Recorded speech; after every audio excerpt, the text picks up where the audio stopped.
Today's theme is going to be about vulnerability. And, you know, I think that this has become more and more of something that we're addressing as humans in society, that we're talking a lot more about the need for vulnerability and how human beings are hardwired for connection, and how important it is, whether we're struggling or not, that we connect in very real and authentic ways with other human beings every day, not just in sort of the course of business and, you know, social niceties, you know, just like, hi, how are you? I'm fine, how are you? That sort of thing, but actually in very, very real ways. We talk a lot about it, we give it a lot of lip service, and it's coming up more and more, but I don't know how much we're actually doing it.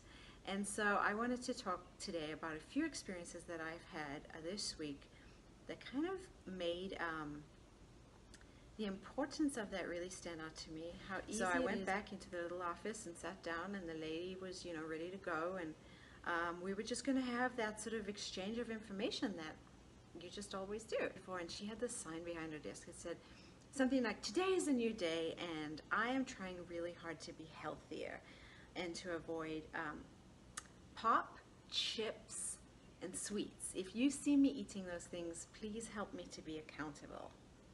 And she was like, "Thank you," and then Jenny.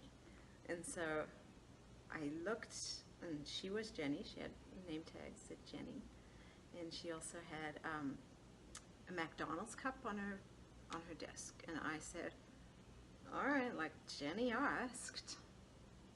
And honestly, people were like, "Oh my gosh, like, so weird that you would do this, that you would reach out, or like, that's so cool of you that you would do this." And I'm like literally there was a sign when Jenny's asking for help, so like, why wouldn't I? You know, just like, I'm very literal, I suppose. But Jenny had asked for help, and there on the desk was this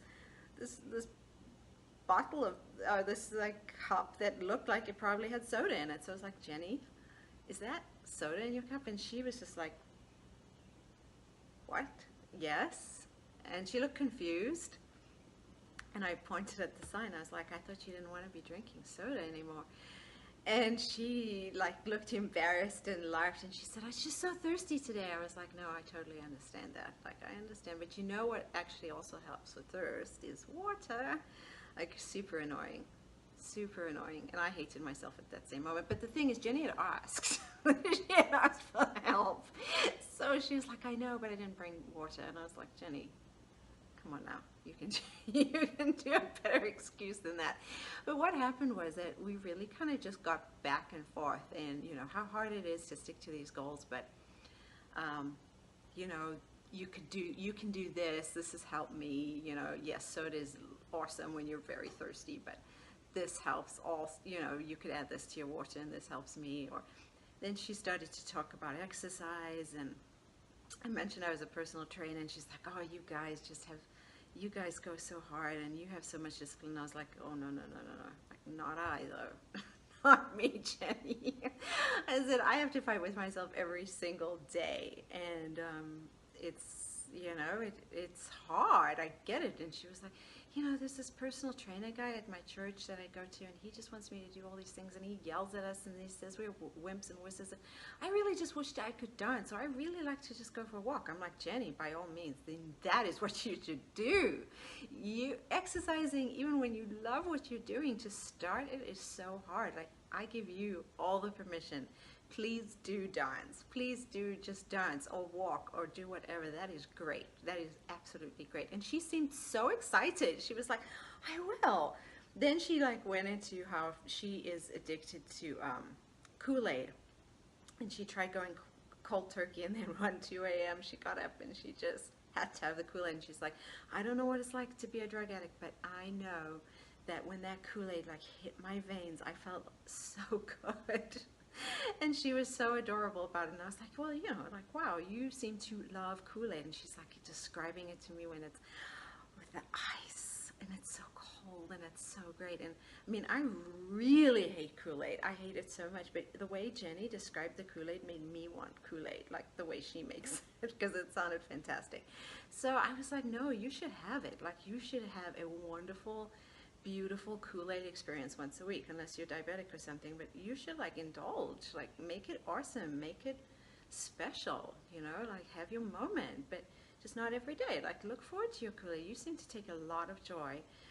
And just the whole thing, like, we both went in there as strangers. She was doing her job. It was the end of the week. It was really the end of the week. It was like before a holiday weekend. I'm sure she was tired and burned out and just over it, you know, like everybody is. And I was beside myself with worry. But by the time I came out there, and we had just exchanged, like, you know, the struggles and what worked for each other, and I felt so much more grounded. I felt okay. I felt like, look, you know, because I got out of myself, and it wasn't because, you know, I'm serving this person. That's not it. We had a human connection, and that grounded me, you know. I got into her head and listened to her life and went on a walk with her as she described it, where she went, and it was just great. It was so great, and it was so helpful for probably a lot more so for me, you know, when I recounted to people, like, you're so awesome, and it was so nice of you and stuff, and I'm like, you know, something inside of me, that was a coping strategy. I'm sure that was a move that I made, like, I need to distract myself, or I need to connect with somebody or something, you know. This served me so much better. And I was so impressed by Jenny putting out there, I need help, and she was vulnerable. She put out there so that strangers and colleagues and everybody could call her on stuff. Who amongst us is brave enough to do that, you know? Just be like, and then also drink the soda and then be like, yep, that soda in there, I didn't have a good day, like I was thirsty. And yeah, that kind of vulnerability was really impressive to me. And yeah, it's not, you know, this major thing. It's not, you know, bearing your soul. And there is such a thing as oversharing when we're doing it for the wrong reasons, at the wrong time, with the wrong group of people. Those things exist. But vulnerability and human connection is a different animal. And I think we can tell the difference when we're experiencing it. It feels good. It feels wholesome. It feels healing. So there was that, and it may seem like a silly thing, but it wasn't. It was super helpful to me. Okay, then I had this other weird experience with connections with strangers. I accidentally texted somebody and texted some other random person, and so I was late. I said, you know, can you pick up Ella from school? And the person texts later, and I assumed that person's name was Aaron, and you know, that had just gone to the wrong Aaron, and said it wrong number, sorry. And I was like, oh well. So I started up a conversation. I was like, oh well, you're not my husband? No, I'm not. I'm actually a freshman in high school. And I was like, that's so cool. So we just got into this little chat, and it turned out it was a young girl, and she was lovely. And I thought it was so considerate of her to reach out and make sure that I knew, like, Ella wasn't being picked up by her. But we talked about stuff, and she ended up seeing my family photo, and she was so sweet. And it was like, you know, we had this moment, and she said, this just made my day. This is so fun and so cool. And I was like, yeah, I actually made mine too. But why?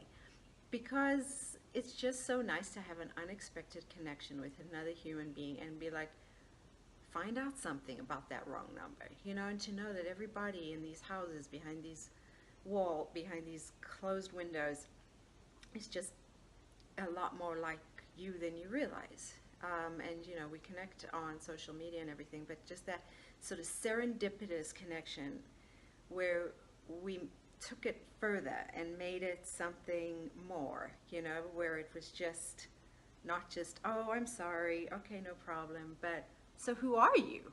Tell me your story. Where are you from? Like, how, you know? But that experience just really kind of like enlivened me that day. I was like, you know, there are so many wonderful people. Thank you for tuning in. Reach out to somebody. Just, no matter how you're feeling today, make a connection with somebody in some way, because that's what we need. What the world needs is more connection, more love, more humanity, just talking to each other like human beings, because we belong to each other. Thank you so much.